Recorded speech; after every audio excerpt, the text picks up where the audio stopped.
Olá pessoal, aqui quem fala é a Tefa e hoje eu vou ensinar como coisar o cavalo, gente. Eu descobri agora, gente, tô doida pra mostrar pra vocês. Então, bora lá.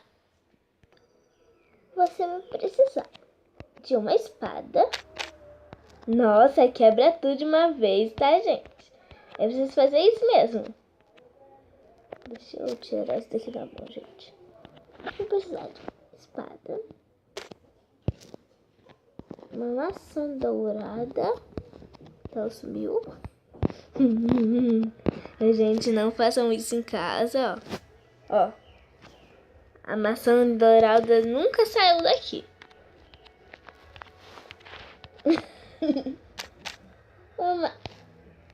Gente, vamos pegar a maçã dourada daqui mesmo, tá? Maçã dourada. E... o que eu vou precisar, gente? E de ovo de cavalo.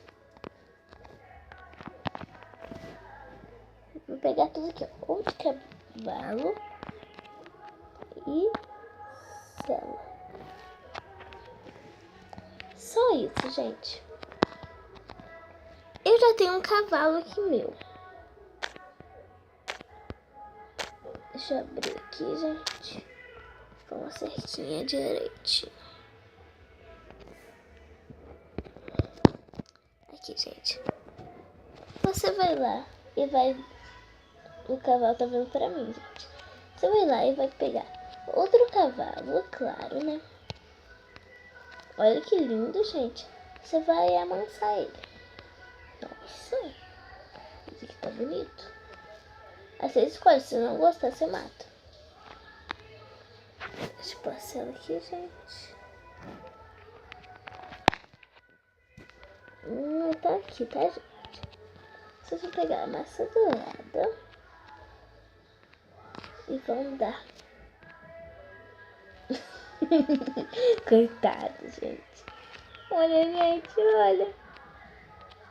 Ah, que bonitinho. Mas é um pequenininho, gente.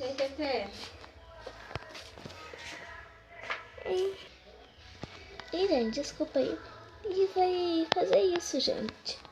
Vai estar todo amassado. Então é isso, gente. Se você gostou, deixa um like, seu favorito. Compartilhe nas redes sociais.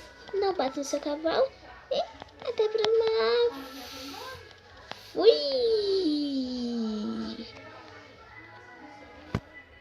Nossa, gente. Fui!